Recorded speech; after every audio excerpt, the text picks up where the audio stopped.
burni tuproq hidlab ko'rmagan arxeolog va arxeolog emas. Tarixchi bir reallikda turib yozish kerak. Buni shaxsiy masala deb yopib qoldirsak qanday bo'ladi? Bizda tarix fani o'qituvchisi bo'lmagan. O'zlariga o'zlari savol beryapti. Bizni do'stimiz kim, dushmanimiz kim? Baribir sun'iy intellekt insonchalik tafakkur qila olmaydi, insonchalik mushohada qila olmaydi. Shuning uchun baribir tarix sohasiga ehtiyoj sezib qoladi. Birinchi bitiruvchilarimiz aynan Samarqand filialimizda tarix yo'nalishi bo'yicha chiqdi. Katta qismi, 90% dan oshiq qismi ish bilan ta'minlandi. Ana shu mustamlaka holatiga tushib qolgan vaqtimizda mana shu tarix bizni uyg'otdi. Mag'lubiyatga uchramagan mo'g'ullarni mag'lubiyat alamini tatib ko'rishga majbur qilgan shaxslar. Imkoniyati bo'lganda rahmatli o'sha ustozni 50 daqiqa talabalarimizga dars o'tib berishni xohlagan. Hali hech qaysi xususiy universitetlarda talabalarni bunday arxeologik ekspeditsiyalarga olib chiqish degan narsalar yo'q ekanda. Assalomu alaykum hurmatli kuzatuvchilarimiz. YouTube sahifamizda talabalarimizni murojaatlaridan kelib chiqqan holatda, takliflardan kelib chiqqan holatda ajoyib bir suhbatni yo'lga qo'yganmiz. Mana bugun ikkinchi soni tasvirga olinmoqda. Ikkinchi son mehmonimiz tarix fanlari bo'yicha falsafa doktori, ijtimoiy gumanitar fanlar kafedrasi mudiri dotsent O'tkir Mattiyev bo'ladilar. Ustoz, xush kelibsiz. Assalomu alaykum hurmatli kuzatuvchilar. Xushvaqt bo'ling. Men bu ko'rsatuvga kelganimdan juda ham xursandman. Sizning mehnatingiz hammasi, jamoangizning mehnati, qilinayotgan ishlarni yoritib borish bu juda katta savob ish. Buning uchun sizga alohida jamoangizga minnatdorchiligimizni bildiramiz. Katta rahmat sizga ham. Ustoz, bizda ajoyib bir an'ana bor. Ya'ni biz aynan bitta muallaq mavzuga qotib qolmaymiz. Har doim ko'rsatuvimizning nomi o'zgarib boradi, ya'ni mehmonni o'zi nomlaydi. Aytingchi, dotsent O'tkir Mattiyev bugungi sonni qanaqa deb nomlaydi? Birinchi son ko'rsatuv nima degan nom bilan nomlangan? Birinchi son mehmonimiz akademik faoliyat boshqarmasi boshlig'i Ilhom Rahmatullayevich bilan o'tgan va ular mendan javob deb nomlagandilar. Siz qanaqa nomlaysiz? Shuni mendan javob 2 deb qo'ya qolaylik. Demak, O'tkir Mattiyev ustoz, mendan javob 2 ko'rsatuviga xush kelibsiz. Xushvaqt bo'ling. Keling dastlab faoliyatingiz haqida gaplashsak. Tarix fani bo'yicha anchadan beri talabalarni o'qitib kelyapsiz. Allaqachon ijtimoiy tarmoqlarda sizni videoingizni qo'yganimizda ustoz bizga dars o'tganlar, kollej davrimizda deydiganlar topildi, talabalik davrimizda deydiganlar topiladi. Aytingchi, bu sohaga kirib kelishga sizni kim yoki nima undagan? Maktab davrimizda bizda tarix fani o'qituvchisi bo'lmagan. Chaman opa degan bir fizika fani o'qituvchisi bo'lardi. O'sha kishi tarixdan darsga kirardi. Lekin tarixni shunchalik zo'r tushuntirardiki, siz uni hozir o'sha davrda siz bo'lmagansiz, u holatni siz tasavvur qila olmayapsiz. O'shanda qiziqish bo'lgan kadrlar masalasi bo'yicha keyin ustozimizni qiziqtirishi shu orqali tarixga qiziq qolganman. Xudoga shukr, nasib qilgan ekan, mana bugungi kunda shu sohada faoliyat yuritib kelyapman. Yaqinda dotsent unvonini oldingiz. Aytingchi, sizni PhD'dagi ilmiy dissertatsiyangiz qanaqa nomda bo'lgan va aynan nima uchun shu mavzuni tanlagansiz? Tarix sohasida tadqiqot olib boriladigan sohalar juda ham ko'p. Mavzular ko'p, o'rganilmagan mavzular ko'p. Endi o'shani ichidan o'zingiz qiziqqan sohani maslahatlashgan holda ilmiy rahbar bilan tanlaysiz. Men ilmiy rahbarim professor Ergashev, Baxtiyor Ergashev bilan maslahatlashgan holda 19-asrning ikkinchi yarmi, 20-asr boshlarida Turkistonda yashagan afg'on muhojirlari degan mavzuni tanlaganman. Bu tadqiqot natijasida qo'lga kiritilgan ilmiy yangilik, uning ilmiy ahamiyati nimada? Misol uchun bugungi kundagi eng masalan Markaziy Osiyo masalasida eng qaynoq masalalardan biri bu Afg'oniston masalasi. Afg'oniston masalasi har doim tarixchilarni, siyosatchilarni, nafaqat tarixchi siyosatchi, balki barcha soha vakillarini qiziqtirib kelgan. Masalan, u yerda 50 yilga yaqin vaqt bo'lyapti, urushlar davom etib kelyapti. Nima uchun kelib chiqyapti, nima uchun to'xtamayapti? Va shu jarayonda Afg'oniston hududida yashayotgan xalqlar ham o'zlariga o'zlari savol beryapti, bizni do'stimiz kim, dushmanimiz kim? Do'stlik u bugungi kun tanishdingiz, do'stlik bo'lib qolavermaydi. Do'stlikni ildizi bo'ladi. Qachonlarga borib taqaladigan, nima qiladigan. Bizni hukumatimiz ham Afg'oniston mamlakatini iqtisodiy, ijtimoiy tomonlama qo'llab-quvvatlayapti. Ularga qo'ldan kelgancha ko'maklashyapti. Meni olib borgan tadqiqot ishim mana shu ikkala davlat o'rtasida azaldan do'stlik bo'lganligini isbotlab beruvchi bir tadqiqot deb hisoblayman. Ustoz, mana zamon rivojlanib boryapti. Sun'iy intellekt texnologiyalaridan keng foydalanyapmiz. Yaqinda Instagramda ko'rib qoldim, sun'iy intellekt hattoki Tutanxamonni mumiyasidan uni haqiqiy ko'rinishini yaratyapti-yu, uni tarixini o'zi bemalol ochib ma'lumot beryapti. Aytingchi, o'zi umuman olganda yaqin kelajakda tarixchiga nisbatan, tarixchi kasbiga nisbatan ehtiyoj qoladimi, agar sun'iy intellekt shu darajada ma'lumotlarni keng yig'sa? Agar sun'iy intellekt mana shunday ishni nima qilib boraversa, odamlarda o'tmish to'g'risida bir taassurot uyg'otish uchun masalan qandaydir bir video tasvirni, nimani yaratib berish mumkin-u, lekin keltirilayotgan ma'lumotlarda albatta kamchilik bo'ladi. Bu ma'lumotlar chunki tahlil qilinmagan ma'lumotlar bo'lishi mumkin. To'g'ri, berib o'tayotgan ma'lumotlari nimalar kelib chiqyapti, lekin misol uchun bitta Tutanxamon deb olib qaraydigan bo'lsak, Tutanxamon ismli shaxs bitta bo'lmagandir. Juda ko'pdir. Xuddi masalan O'tkir deb oladigan bo'lsak, O'tkir degan tarixchilarim juda ham ko'p. Meni faoliyatimga bog'liq bo'lmagan jihatlarni sun'iy intellekt boshqa odamdan olib ulab qo'shib yuborish holatlari bo'lyapti. Bu albatta balkim kelajakda to'g'rilanar, nima bo'lar, lekin baribir sun'iy intellekt insonchalik tafakkur qila olmaydi, insonchalik mushohada qila olmaydi. Shuning uchun baribir tarix sohasiga ehtiyoj sezib qolaveradi. Qolaversa, sun'iy intellektni o'sha tarixchilar borib ishlaydigan arxiv hujjatlari deymizmi, tarixiy manbalar deymizmi, uni o'tirib bitta muayyan tadqiqot yuzasi bo'yicha tahlil qilib chiqish jarayoni yo'q. Bu meni albatta shaxsiy fikrim. Demak, inson omiliga baribir tayaniladi kelajakda. Albatta tayaniladi. Sun'iy intellekt inson qilib bera oladigan hamma narsani, ayniqsa bizning sohamizda, tarix sohamizda qilib bera olmaydi deb o'ylayman. Shu paytgacha demak tarixiy tadqiqotlarni u global ma'lumotlar orasidan topib bizga taqdim etyapti. Bu yog'iga ham xuddi shunday davom etadi demak. Balkim o'sha sun'iy intellektni takomillashtirsa bo'lishi mumkin. Lekin sun'iy intellekt tadqiqotchi nima singari, misol uchun olaylik, arxeolog singari borib bitta qazishma ishlarini olib bora olmaydi. Yoki arxivda o'tirib ma'lumotlarni bir titib nima qilib aniq reallikni keltirib chiqarib bera olmaydi. Shuning uchun hozir siz aytib o'tganingizdek, inson omili baribir bu yerda katta rol o'ynaydi. Ustoz, siz nafaqat tarixchi olim, balki pedagog hamsiz. Ayni paytda Toshkent kimyo xalqaro universiteti Samarqand filialida faoliyat yurityapsiz. Shogirdlaringiz ham talaygina. 2022-yildan buyon bu universitetda faoliyat yuritadigan bo'lsangiz, siz ungacha ham davlat universitetida faoliyat yuritgansiz. Va aytingchi, ko'pchilik o'qituvchilarni o'ylantirganda o'sha o'tish davri, ya'ni davlat universitetlaridan yangidan barpo etilgan xususiy universitetlarga o'tish juda ham qiyinchilik tug'dirgan. Sizda bu holat qanaqa bo'lgan aslida va hozirgi kunda bu ta'lim o'zini oqlayaptimi? Talabalarda bilim salohiyati qanaqa? Juda to'g'ri savol berdingiz. Men o'zim ham boshida to'g'risi o'ylanganman. Sharof Rashidov nomidagi Samarqand davlat universiteti tarixshunoslik va manbashunoslik kafedrasida ishlaganman. Albatta ikkilanganman. Xususiy universitetga o'tsam nima bo'ladi, kelajagi qanday bo'ladi? Keyin o'tirib qarab, o'ylab, tahlil qildim. Qonunchiligimizda bor, bizda xususiy va davlat ta'limi degan tushunchalar bor. Bunaqa ikkilanishlar faqat menda bo'lmagan. Bunaqa ikkilanishlar talabalarimizda ham bo'ldi. Masalan, diplom tan olinadimi, nimami, undaymi, bundaymi deb biz kelajagi bormi deb o'ylaganmiz. Lekin Xudoga shukr, mana 4 yildan beri shu yerda faoliyat yurityapmiz. Birinchi bitiruvchilarimiz aynan Samarqand filialimizda tarix yo'nalishi bo'yicha chiqdi. Katta qismi, 90% dan oshiq qismi ish bilan ta'minlandi.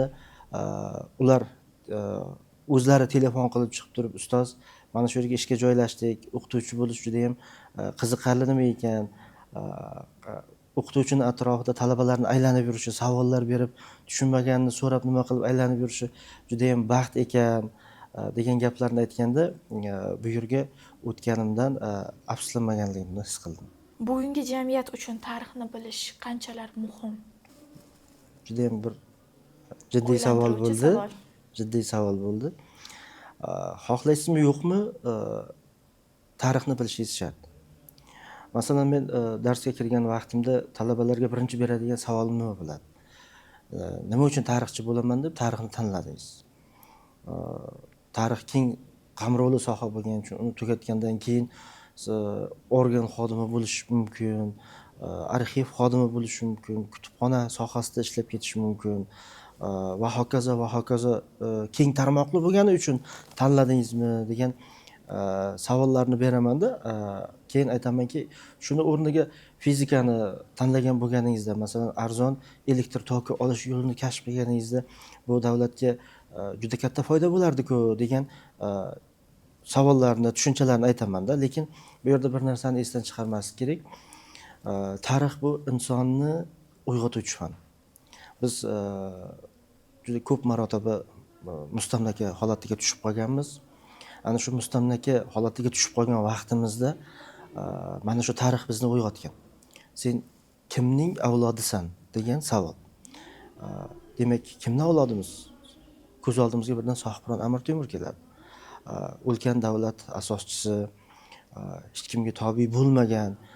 Demak, shuni avlodi ekanmizki, biz ham hech kimga tobe bo'lmay yashashimiz kerak degan tushuncha ongimizda bir jiringlaganday bo'ladi-da bu narsa. Endi boyaga fizikani aytganim sababi, agar siz uyg'oq bo'lmasangiz, milliardlab daromad keltiruvchi sohani egasi bo'lsangiz ham, o'sha ixtironi qilgan bo'lsangiz ham, agar tarix sizni uyg'otib qo'ymasa, o'sha milliardlar sizga tegishli bo'lmaydi. Bunga o'sha o'tgan sobiq imperiya davridagi hayotimiz bunga misol bo'la oladi.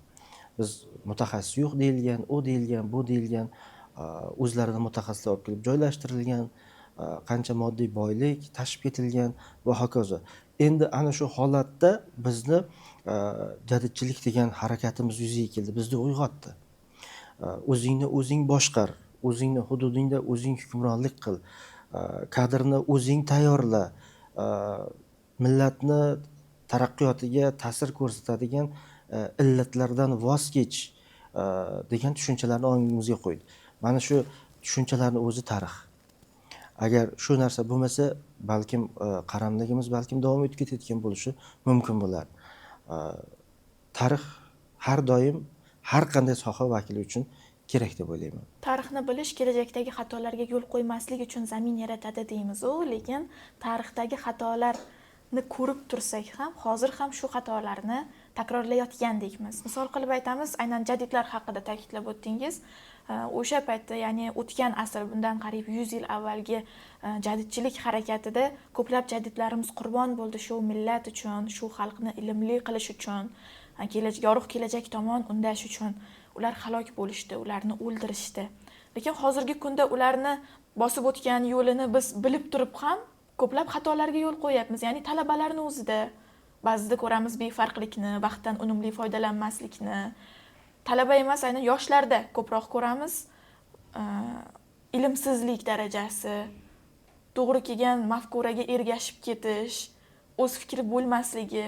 Nima deb o'ylaysiz? Balki biz jadidlarni o'sha paytdagi harakatlarini, dunyo qarashini, fikrlarini yetkazib bera olmayapmizmi hozirgi yoshlarga?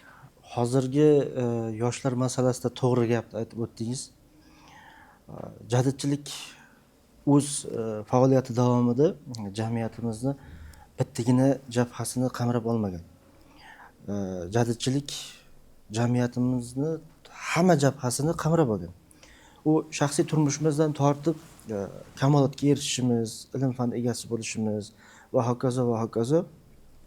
Endi bu yerda yoshlarni nima qilmayotganlik sababi, balkim ularni o'sha hayotga yengil-yelpi qarayotgani natijasi bo'lishi mumkindir. Bizni xalqimizda shunday bitta gap bordi. Qachonki boshing borib bir toshga tegmaguncha sen o'zingni to'g'ri yo'ldaman deb o'ylaysan deydi. Bizga ustozlarimiz ko'p aytishar ediki, sizlar hozir vaqtdan unumli foydalanmayapsizlar, o'qimayapsizlar, o'rganmayapsizlar. O'shani ta'siri ostida harakat qilganmiz, nima qilganmiz, xuddi shu holatni biz yoshlarga takrorlayapmiz. Endi yoshlarimizni ham 100% darajada bunday deb bo'lmaydi. Ichida intiluvchan, harakat qiluvchan, o'sha o'tmishdan xulosa chiqarib, o'zini o'sha holatga tushib qolmasligi uchun, o'zini kelajagini porloq bo'lishi uchun harakat qiladigan yoshlarimiz ham juda ham anchagina.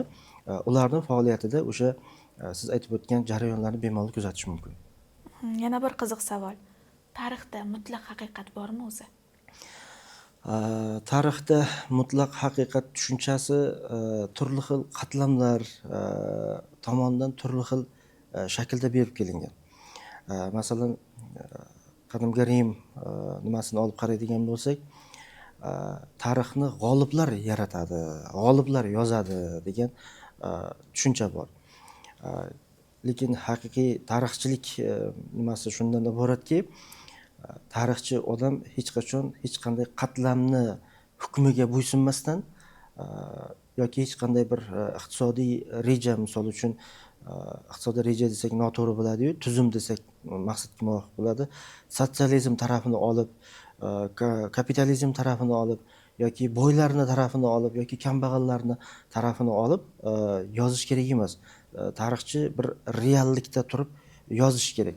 Bu reallikda turib hech kimni tarafini olmasdan o'rtada turib yozish kerak va bu jarayonda foydalanayotgan manbasi, adabiyoti ko'proq to'g'ri bo'lishi kerak. Nima uchun bu gapni aytib o'tyapman? Biz uzoq vaqt davomida o'sha o'zimizni tariximizga oid bo'lgan ma'lumotlarni, bu hozirda ham davom etyapti kerak bo'lsa, xorijiy mamlakatlardan topib kelib o'qiyapmiz. Xorijiy tarixchilarni bergan ma'lumotlari asosida nima qilyapmiz? O'zimizda bu soha bo'yicha, ya'ni o'sha tariximizni yoritib beruvchi arabcha, forscha tillarda yozilgan manbalarni o'rganuvchi mutaxassislar kam. Shuning uchun ular bu tarixni nima qilib bera olmayapti. Masalan, Sharqshunoslik institutida mavjud qo'lyozmalar fondidagi mavjud manbalar o'rganilib chiqilsa, bizga o'sha o'tmish tuzum davrida yoritib berilgan tarix tubdan o'zgarib ketib qolishi mumkin. Masalan, siz hukmdor sifatida faoliyat yurityapsiz, men saroy tarixchisiman, kimdir oddiy xalq orasidan chiqqan tarixchi, demak bu yerda meni vakolatim cheklanganroq. Siz meni mablag' bilan ta'minlatishingiz uchun sizni tarixingizni ijobiy qilib yaratishga majburman. Lekin xalq orasidan chiqqan, atrofni kuzatgan, o'z ko'zlari bilan ko'rib, ko'pchilikni manfaatidan kelib chiqqan holda asar yozgan tarixchida siz bir qisman yoki deyarli yarim foizida, 50%da salbiy xarakter bilan aks ettirilishingiz mumkin. Shunda kelajak avlod kimni ma'lumoti ishonchli tushunmay qoladi, bilmay qoladi. Misol mana Amir Temurni tarixini oladigan bo'lsak, bizdagi tarixchilar umuman boshqacha yozgan va xorijlik tarixchilar umuman boshqacha ma'lumotlarni yozishadi. Aytishadiki, xulosa kelar ekanda shuni o'rnida Amir Temurni qo'l ostidagi tarixchilar aynan yaxshi tomonni, yuksalishni, umuman olganda tarixni ijobiy tomonini yozishar ekan-u, chetdan kuzatib turgan tarixchilar, ya'ni uchinchi shaxs hammasini boricha yozar ekan va ikkalasini solishtirganda ancha tafovutlar bor. Tafovutlar bor, to'g'ri aytyapsiz. O'sha paytdan aytyapsiz. yozilgan va hozirgi kunda ham yozib kelinyapti. O'sha tarixchilarni haqiqiy so'zlashi uchun bo'lajak tarixchilarni qanaqa qilib o'qityapsizlar? Hozir mana shu fikringizga bitta izoh berib o'tay. Amir Temur haqida fikr bildirdingiz-ku. Amir Temur tarixi bo'yicha ko'proq negativ fikrlar, nimalar keltirib o'tilgan. Ibn Arabshoh. Ibn Arabshoh degan nimada. Endi nima uchun bunday ma'lumotni beryapti u? Buni tarixi bilan shu talabalik vaqtimda qiziqib nima qilib ko'rganimda, u tarixchi Ibn Arabshoh yoshligida asirga olinib, Samarqandga ko'chirib keltirilgan.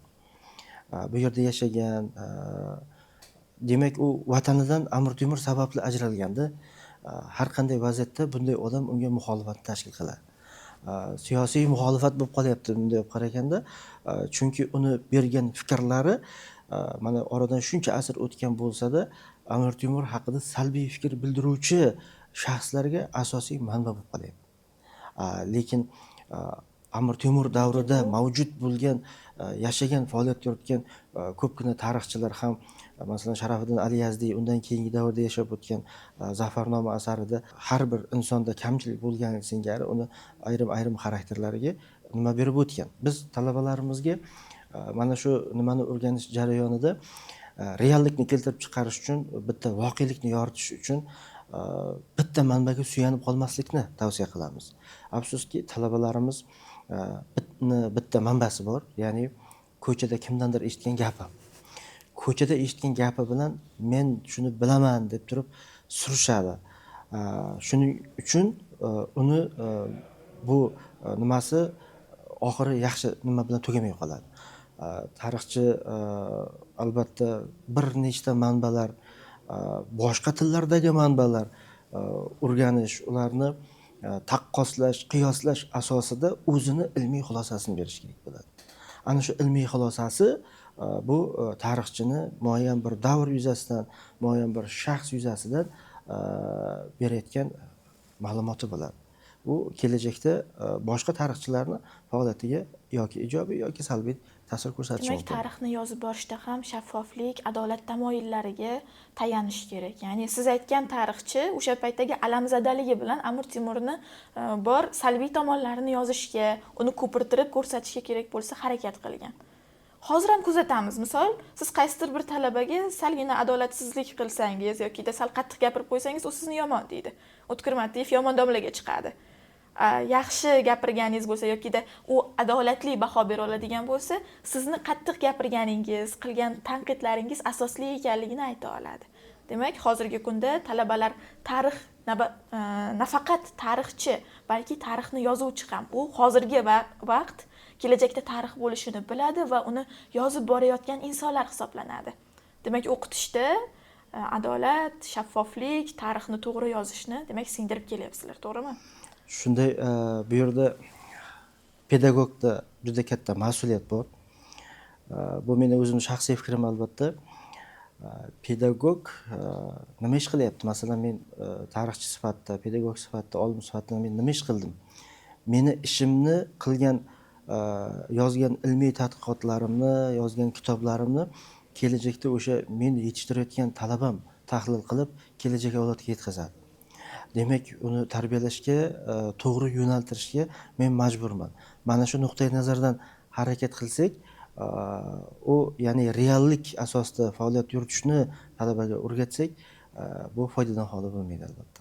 Tarixiy shaxslar haqida ko'p va xo'p gapiramiz. Tarixchilarni o'zini kumiri bo'ladi-da.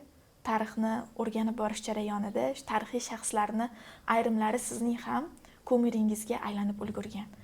Sizga shunaqa imkoniyat berilsa, ya'ni tarixdagi 3 ta tarixiy shaxs bilan nonushta qilish imkoniyati berilsa, ular kimlar bo'lardi va ularga qanaqa savollar berardingiz? Agar shunday imkoniyat bo'lib qolganda, shunday imkoniyat bo'lishini xohlayman albatta. Agar bo'lib qolganda men bunaqa shaxslar juda ham ko'p, lekin juda ham faoliyatiga qiziqqanim Temur Malik, Mo'g'ul bosqinchilariga qarshi kurashgan xalq qahramoni. Jaloliddin Manguberdi xuddi shu davrda yashab o'tgan shaxs. Mo'g'ullarni hech qayerda mag'lubiyatga uchramagan mo'g'ullarni mag'lubiyat alamini tatib ko'rishga majbur qilgan shaxslar. Keyin albatta Zahiriddin Muhammad Bobur. Endi buni o'ziga yarasha sabablari bor.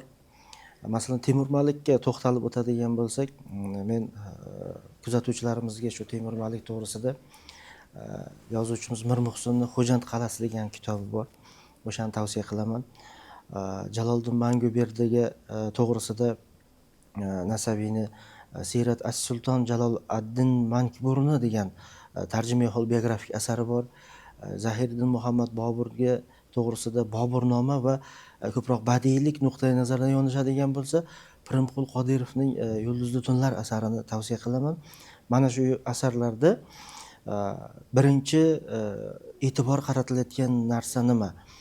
mana shu masalan Temur Malik bilan Jaloliddin Manguberdi bo'ladigan bo'lsa, e, Mo'g'ullarga qarshi kurashayotgan vaqtdagi ularning ichki hissiy kechinmalari nima uchun kurashyapti? Agar kurashmasa nima bo'ladi? Va hokazo holatlar. Temur Malik faoliyati baribir mag'lubiyat bilan tugaganu o'sha asarda keltirib o'tilgan. U yana qaytib kelib Xo'jandga Mo'g'ullar hukmronligi o'rnatilib bo'lingan. Maxfiy ravishda kelyapti, qurol yarog' to'playapti, odamlar to'playapti, yana ichki kurashni boshlamoqchi bo'lyapti. Lekin menga afsuslar bo'lsinki, uni o'g'lini ko'rgani borganda ushlab olishadi. Va nomardlarcha orqasidan o'q sanchib o'ldirishyapti. Bunday qahramonlar bir muayyan bir xalq bir shunday bir halokatga uchrayotgan paytda qahramon sifatida ularning orasidan yorib chiqadigan odamlarda bular.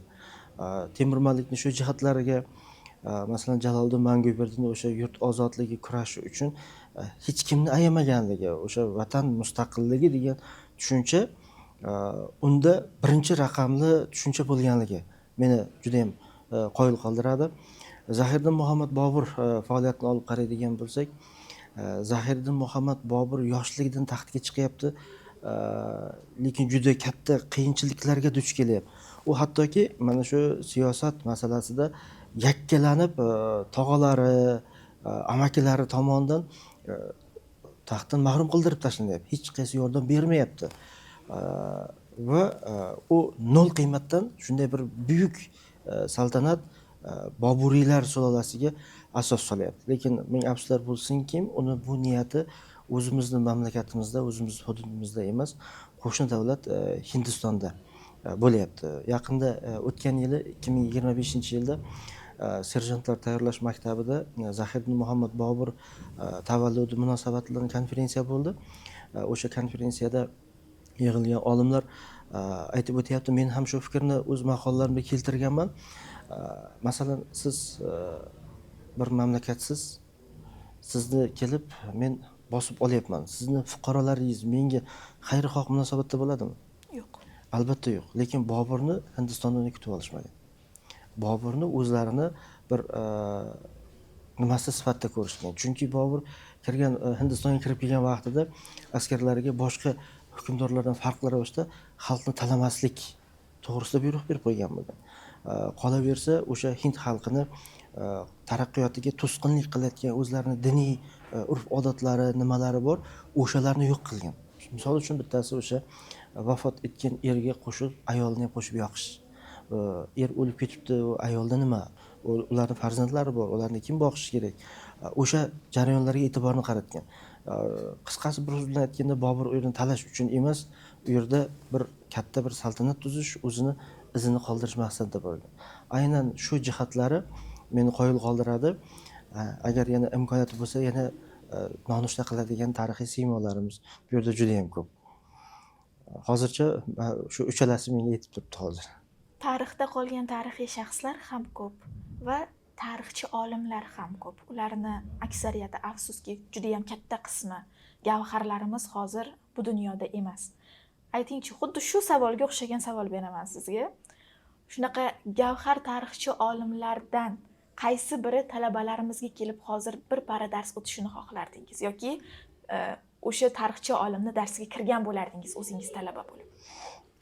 Bunday ustozlar ko'p. Bizda o'sha talabalik madaniyatini, talaba qanday o'qish kerakligini o'rgatib qo'ygan rahmatli ustozimiz bor. Shodmonqul Usmonovich Pirimqulov, butun tarix fakulteti juda hurmat qilar edi u kishini. 2008-yil edi adashmasam olamdan o'tdi.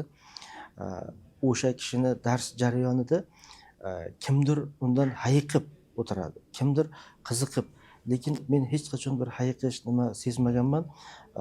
Dars jarayonida u kishidan faqatgina bilim emas, metod, talaba bilan o'zaro munosabatda qanday o'zini tutish kabi jihatlarni o'rganganman. Agar imkoniyati bo'lganda rahmatli o'sha ustozni 50 daqiqa talabalarimizga dars o'tib berishni xohlagan bo'lardim. Yaqin orada biz uchun juda bir katta jarayon boshlanadi, ya'ni qabul jarayoni.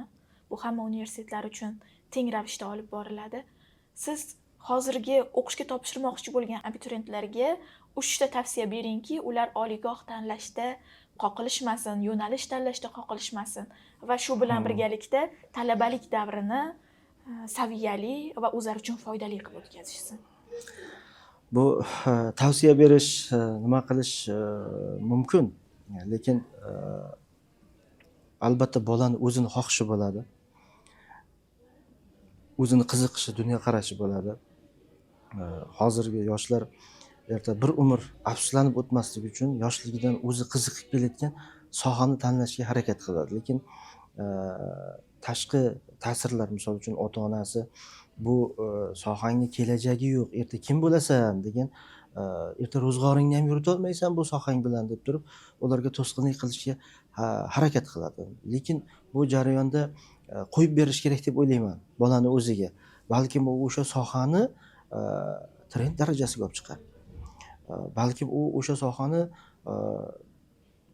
mamlakat iqtisodiyotiga, oila byudjetiga juda katta daromad keltiruvchi sohaga aylantirib qo'yishi mumkin bo'ladi. Men o'tgan safargi birinchi ko'rsatuvda diplom masalasiga to'xtalganda shu jihatga e'tibor qaratdim. Haqiqatan ham shunday vaziyatlar yuzaga kelyapti. Endi bu yerda qaysi universitetni tugatganligi katta rol o'ynay boshlaydi menimcha. Masalan, Oxfordni tugatib kelgan, Cambridge'ni tugatib kelgan. Demak, u yer kuchli mutaxassis tayyorlaydi degan tushuncha ongimizda bu. Mana bizda ham universitetlar, davlat, xususiy universitetlar ko'payib ketyapti. Talabalar ertaga qaysi universitetni tugatganligi bilan bu yerda ishga ta'minlanish holati yuzaga kelib qolishi mumkin. Shuning uchun men abituriyentlarga o'zimiz universitetimiz Toshkent kimyo xalqaro universitetini taklif qilaman. O'zim aynan tarix yo'nalishida bo'lganligim uchun tarix yo'nalishini taklif qilaman. Bizda yodingizda bo'lsa, o'tgan yili arxeologik ekspeditsiyaga bordik. Hali hech qaysi xususiy universitetlarda talabalarni bunday arxeologik ekspeditsiyalarga olib chiqish degan narsalar yo'q ekanda. Ular faqat amaliyot jarayonini tarixiy obidalar bilan o'tkazyapti. Tarixiy obidalar mana rahbariyatimizni qo'llab-quvvatlashi bilan Buxoro, Samarqand, Xiva, Ichanqal'ga borib ularni ko'rib nima qilib kelyapmiz. Lekin baribir har qanday tarixchi o'sha yerni qazib ko'rib, undan qandaydir nima topib, yangilik yaratishni xohlaydi-da. Mana shu jihatlarimiz talabalarimizga, abituriyentlarimizga ma'qul kelsa kerak deb o'ylayman va shu sababli tarix yo'nalishini tanlashini tavsiya qilaman. Yangi o'quv yilidan boshlab tarix yo'nalishida qanaqa yangiliklarni ko'rsak bo'ladi? Bu bo'yicha hozir rejalarimiz bor. Uni muayyan bir qismlarini amalga oshirib qo'ydik. Jumladan arxeologiya instituti bilan tuzilgan shartnomamiz asosida Novosibirsk xalqaro tadqiqot instituti bor, etnografik va Italiya arxeologlari bilan hamkorlikda ish yuritish rejasini nima qildik. Men rahbariyatimiz bilan uchrashganda o'sha 10 kunlik amaliyotini haqiqiy qazishma joylarida to'lig'icha o'tkazilishini, uni boshdan o'tkazishini, his qilishini nima qildim? Tavsiya sifatida, taklif sifatida kiritdim. Ular qo'llab-quvvatlashdi. Bu albatta talabaga bilim olish bilan birgalikda bir boshqacha zavq beradi. Arxeologlar tilida bir gap bor ekan, men o'zim arxeolog emasman-u. Burni tuproq hidlab ko'rmagan arxeolog va arxeolog emas. Ya'ni u albatta real qazishma jarayonida qatnashishi, topilgan buyumlarni, moddiy manbalarni albatta o'zi tahlil qila olishi kerak bo'ladi. Mana shu jarayon bo'yicha ishlayapmiz. Endi hali yana amalga oshirilgan rejalarimiz bor-u, buni aytib qo'ysak amalga oshmay qolishi mumkin. Shuning uchun buni navbatdagi nimalarga amalga oshgan holatida nima qilishni, natijasi bilan intervyu berishni demak reja qilyapsiz. Maqsad qilib qo'yganmiz. Maqsad qilgansiz. Demak, yana bitta savolim bor. Bilasiz, har bitta sohani tug'ma iqtidori bo'ladi. Tug'ma shoir deymiz. U tug'ma tug'ilgan matematik, aqli kuchli deymiz yoki ijodkor, u tug'ilgandan shu unga yuqtirilgan xislat deymiz.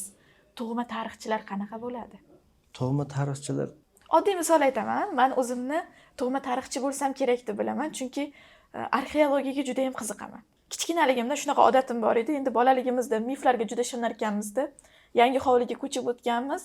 hamma joyini kovlab chiqqanman. Xazina topib olarmikanman yoki nimadir tarixiy nimadir topib olamanmi deb kovlab chiqqanman-da, lekin taqdir bizni jurnalistika tomonga undadi va hozirgi kunda tarix bilan shug'ullanmayman, lekin baribir tarixiy faktlarni o'qishga qiziqaman. Balki shunaqa bo'lar tug'ma tarixchilar. Tug'ma tarixchilarda kuzatgan holatlarimdan bittasi, endi buni kimdir betga choparlik deydi, u deydi, bu deydi, lekin menga yoqqan xislati, masalan, men tadqiqot olib borayotgan sohada uni ham kimnidir yetarlicha ma'lumoti, qo'lida manbasi bor. Men shu aytayotgan fikrni bildirayotgan vaqtimda ko'pchilik o'sha gapimni bo'linmasligi, nimasi uchun keyinchalik savol beraman degan fikrda savol ushlab turishi mumkin, lekin o'sha tug'ma tarixchilik qobiliyati bor deb hisoblayotgan odamimiz gapingizni o'sha yerda bo'lib tashlab, bu yerda unday emas, bunday emas deb turib, o'zini faktlarini keltirib tashlaydida. Unda keyin yana kuzataman izlanuvchanlikni, o'sha noto'g'ri fikr bildirayotganda haqiqatni aytib tashlashni. Bilasizmi, biz insonmiz va ichimizda so'ndirilmagan isyonlarimiz bo'ladi. Hayotga nisbatan, haqiqatga nisbatan, insonlarga nisbatan isyonlarimiz bo'ladi. Va u yillar davomida qirqilib boradi. Siz qariyb 40 yoshdasiz. 40 yoshgacha qirqilgan isyonlaringiz va ularni ijobiy, salbiy tomonlari haqida gapirib bering. Buni shaxsiy masala deb yopib qoldirsak qanday bo'ladi? Endi kuzatuvchilarimiz uchun ham qiziq. Avval qanaqa edingiz, hayot sizni qanday qilib tarbiyaladi? Avval to'g'risini aytsam, juda ham sho'x bola bo'lgan ekanman. Lekin hayot baribir o'zini chizig'iga, yo'rig'iga yurg'izib qo'yar ekan. Hukmini o'tkazdi. Og'ir, bosiq holatga solib qo'yar ekan. Qiziqishingizni kuchaytirar ekan tanlagan sohangiz bo'yicha. Qisqasi, o'sha ota-ona, o'qituvchilar, ustozlar bergan ta'limi bilan birgalikda hayotni berib qo'yayotgan sabog'i insonga juda kuchli ta'sir qilar ekan. Shu hayot saboqlarini olyapmiz. Rahmat. Soatimiz millari sizni darsingiz boshlanganiga qarab bong urayapti, lekin bu suhbatni tugatgimiz yo'q. Aytingchi, qanday o'tdi bugungi suhbat va nima deb o'ylaysiz? Yetarli darajada savollarga javob bera oldingizmi? Ochiq qolgan savollar qoldimi? Masalan, bu ko'rsatuvni tashkil qilib juda ham zo'r ish qilgansiz. Sizga katta rahmat. O'zimizni fikrimizni bittagina auditoriyada bildirib qolardik-da. Hozir buni qancha odam ko'radi, nima bo'ladi, fikrlari bo'ladi o'zini, balkim salbiy, balkim ijobiy fikrlari bo'ladi. Nima bo'lgan taqdirda ham o'sha odamlarga fikrimizni yetkazib oldik. Katta auditoriyaga yetkazib oldik. Shu asnoda aytamanki, boshqa hamkasblarimizga ham, nimalarga ham mana shunday o'z faoliyati bo'yicha intervyular berib tursa, qilinayotgan, amalga oshirmoqchi bo'lgan rejalari to'g'risida fikrlar bildirib tursa, juda maqsadga muvofiq bo'ladi. Sizga katta rahmat, jamoangizga katta rahmat. Men aytolmagan fikrlarim hali ko'p, lekin hech bo'lmasa ulardan bir chimdim ularga ulasha oldim deb o'ylayman. Barchangizga rahmat, salomat bo'lasiz. Demak, mendan javob 2 ko'rsatuvi shu bilan o'z nihoyasiga yetadi. Sizni keyingi aynan tarixga bag'ishlangan yangi loyihalarimizda kutib qolamiz ustoz. Bugungi mazmunli suhbat uchun katta rahmat. Biz albatta bugun o'zimizni qiziqtirgan savollarga atroflicha javob oldik. Hali bu mavzularga yana qaytamiz. Agar suhbatimiz sizga ma'qul bo'lgan bo'lsa va uni davomini ko'rishni xohlasangiz, yoqtirma tugmasini bosib qo'ying. Biz yana o'z ustimizda ishlashga va siz hurmat qilgan insonlarni davramiz markaziga chaqirib, ular bilan suhbatlashishga harakat qilamiz. Salomat bo'ling.